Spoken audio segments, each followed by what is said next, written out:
Hello everyone, welcome to the channel just reasoning. कैसे हैं आप लोग? आई होप आप लोग अच्छे होंगे। और कैसी चल रही है आप लोग की पढ़ाई?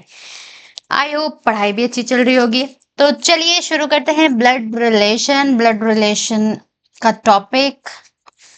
बहुत सारे क्वेश्चंस हो चुके हैं, मैं बहुत सारे प्रैक्टिसेस करवा रही हूँ और सिलॉग्स को भी मैं अब स्टार्ट करूंगी। अगर आप लोगों को सिलॉगिज्म के क्वेश्चंस देखने हैं उसको तो फिर प्लीज कमेंट करिएगा, तो मुझे अच्छा लगेगा। आजकल आप लोग कमेंट बिल्कुल भी नहीं करते हैं। और वीडियो चैनल को सब्सक्राइब करिए। अब मैं थोड़ा सा लेवल इंक्रीज कर रही हूँ। Last time coded blood relation मैंने लास्ट वीडियो में दिखाया है, आप लोग जरूर देखिएगा क्योंकि उसमें व्यूज बहुत कम है, लोग नहीं देख रहे हैं। अगर आप लोग को समझ में ना आए क्वेश्चंस तो प्लीज कमेंट करिएगा, मैं उसको फिर से बताऊंगी और उस टाइप के और सारे क्वेश्चंस भी लाऊंगी। ऐसा नहीं है कि सिर्फ इजी ही पढ़ना है, हार्ड लेवल हाई, क्योंकि एग्जाम में तो दोनों आएगा ना, तो उसके हिसाब से पढ़ना पड़ेगा। चलिए ये क्वेश्चन लेकर आई हूं मैं आप लोगों के पास। सेट ऑफ 4 क्वेश्चंस हैं। person some persons related to each other were going in a bus। कुछ लोग मतलब मान लीजिए बस में जा रहे हैं कुछ लोग। रिलेटेड टू ईच अदर का मतलब पिकनिक पर जा रहे हैं, एक family member, you can say that, कि एक बस में कुछ लोग जा रहे हैं। कितने लोग हैं अभी नहीं पता हम लोग को। When asked about their relationship, उन लोग के बारे में कि कौन किसका क्या है, इंट्रोडक्शन होता है ना कि ये मेरी फुआ है, वो मेरी चाची है, हम लोग सब ट्रिप पर जा रहे हैं, something like that. Following were their replies, जब उनसे पूछा गया कि आप लोग का रिलेशनशिप क्या है, इन मतलब कौन किसके क्या लगते हैं, तो वो लोग ये रिप्लाई किए। यहाँ से मेन क्वेश्चन स्टार्ट होता है। एम सेज, एम बोलते हैं कि एन इज माई। माई का मतलब किसका? एम का, क्योंकि एम बात कर रहा है ना। M says N is my, my मतलब एम का डॉटर इन लॉ। कौन है? एन है। एन जो है इसको कैसे बनाएंगे? एम बोल रहा है कि एन जो है मेरी डॉटर इन लॉ है। डॉटर इन लॉ मतलब मेरी बहू है। एम की बहू कौन है? एन। बहू का मतलब इसका कोई बेटा है एम का, उसकी वाइफ है एन, तभी होगी बहू एन एम की। एम मेल है फीमेल है अभी तक कुछ भी नहीं बताया है, ठीक है। अब देखिए and R is my father in law. अब R is my father in law, ये माई किसके बारे में बात हो रहा है? एंड का मतलब ये किससे को बोलेगा? सब्जेक्ट, यानी एम के बारे में ही बात हो रहा है। कि देखिए देखिए आइए भाई साहब, देखिए ये एम बोल रहा है कि मान लीजिए मैं एम हूं तो मैं बोलूंगी आइए भाई साहब प्लीज ये देखिए कि एन जो है वो मेरी बहू है और आर जो है वो मेरे फादर इन लॉ है, मेरे ससुर हैं। यानी कि एम बोल रहा है कि मेरे ससुर कौन है? आर है। एम के ससुर मतलब एम का जो पार्टनर है, male female we don't know yet, तो हम लोग को नहीं पता पार्टनर मेल है फीमेल है, अभी नहीं पता जेंडर, लेकिन उसके जो पार्टनर है उसी के जो पापा हैं वो कौन है? आर। ठीक है, समझ में आया? इतना तक समझ में आ गया होगा, आई होप समझ में आया होगा। सी सेज, अब इतना बात हो गया, अब एक का इंट्रोडक्शन खत्म हो गया एम का। सी बोल रही है, she says T is my aunt, मतलब सी की आंट है। कौन है? सी की आंट है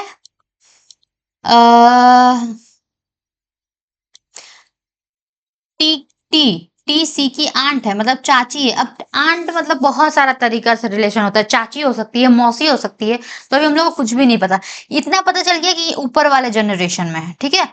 and Z is my father, यानी कि सी के फादर कौन है? सी के फादर है जेड। तो अगर ये आंट है, चाची अगर हुई, चाची या फिर फुआ हुई, तो मान लीजिए पहले यहाँ पर मैं जेड को लिख दूं, जेड को तो पता चल गया ना फादर है। अब ये आंट किस, इसकी भी बहन हो सकती है या फिर जेड इसकी मम्मी जो होगी उसकी बहन होगी टी, आंट उससे रिलेटेड। अब जेड बोलता है, जेड मेल मेंबर है ना, तो जेड बोल रहा है कि S is my maternal grand mother. S जो है जेड की मेटरनल ग्रैंड मदर है। मेटरनल मतलब जेड की जो मम्मी है उसकी मम्मी, मतलब जेड की नानी, इन अ वे जेड की नानी। एक दो तीन, तीन जनरेशन। जेड की नानी कौन है? एस। यहां पर क्लियर नहीं दिखा, फिर से सुनते हैं। ये क्या है? Z says S is my maternal grandmother. Z बोल रहा है कि S जो है मेरी मैटरनल मतलब मम्मी के साइड की मम्मी है, यानी कि मेरी नानी है ना, नानी हुई। ये हो गया, यानी कि 1 2 3 4 जनरेशन वाले लोग यहाँ पर हैं। Can you see this? एक जनरेशन तो S का होगा, फिर यहाँ पर कोई होगा, फिर उसके बाद ये है, फिर C भी तो है Z के साथ में। अब इसको कंबाइंड भी करेंगे अभी हम लोग नहीं। और क्या है? My grand mother and T is not my sister. Oh, T जो है वो S की सिस्टर नहीं है जी।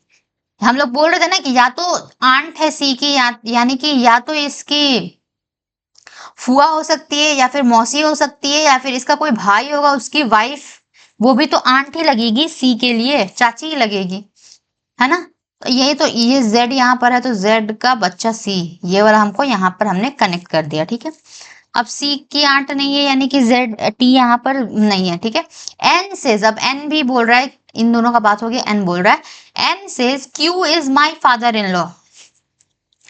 N बोल रहा है, N कौन है? N तो यहाँ पर पता है, देखिए कनेक्शन देख रहे हैं, ये वाला में N यहाँ पर है, N इज अ फीमेल। अब N बोल रही है कि Q is my father in law. इसके फादर इन लॉ कौन है? फादर इन लॉ का मतलब क्या हुआ? फादर इन लॉ मतलब ससुर जी, इसके ससुर हैं। N के ससुर कौन है? Q। N का जो हस्बैंड है उसका बच्चा, उसका ससुर Q, यानी कि ये Q है, ये मेल था, M फीमेल थी। समझ में आया? N says Q is my father in law। Q जो है मेरे ससुर जी हैं। मेरे ससुर कैसे होंगे? मेरे हस्बैंड के पापा। हो गया। And L is my brother in law। L जो है इसका ब्रदर इन लॉ है। ब्रदर इन लॉ मतलब कि इसका देवर है, तो इसका जो हस्बैंड है उसको छोड़िए, उसका देवर कौन है? L। ठीक है। L says, अब L भी आ गया। L says P is my grandfather and C is my niece। P is my grandfather। इसके ग्रैंडफादर मतलब कौन है? दादा, परदादा। P is my grandfather। L के ग्रैंडफादर कौन है? P। अब मैटरनल है पैटर्नल है हमको तो नहीं पता। और C is my niece। C नीस है, C भतीजी है, यानी C is a female। अब इसको यहाँ पर देखिए, ये कनेक्ट होगा यहाँ, ये जगह खाली है ना Z का, ये Z यहाँ पर हो जाएगा, C यहाँ पर हो जाएगा। अब देखिए ये Z के पापा के, सॉरी Z की मम्मी के कौन है? जो भी लेडी थी, मम्मी की S, मम्मी की मम्मी थी ये S। और P जो है L के ग्रैंड फादर है। L के पापा कौन है? ये। अब पापा के पापा तो यहाँ पर आ रहे हैं जी, मैटरनल हो जाएगा, मैटरनल ग्रैंडफादर होगा P। और क्या? ऑप्शन तो बस यही है। और क्या बोला था? ये कनेक्ट करना है, ये कनेक्ट हो चुका है, ये वाला इसमें जुड़ चुका है। ये देखिए CZ की जो वाइफ है उसी की T हो जाएगी, कजन। बस बन गया हमारा। देखते हैं, 1 2 3 4 5 6 7 8 9 10 लोग थे टोटल। क्वेश्चन देखते हैं सही बना कि नहीं। How N related to R। N कौन है R के लिए? N कौन है R का? R के लिए वो R के बेटा की बहू है, यानी कि R grand daughter in law, grand daughter in law, grand daughter in law है, वही बोले ना, ग्रैंड डॉटर इन लॉ। एक तो डॉटर, इसकी डॉटर इन लॉ कौन है? R की। R की डॉटर इन लॉ, R की बहू कौन है? M। अब M की भी बहू है N, यानी कि R मतलब ये तो नाना लगे ना, दादा।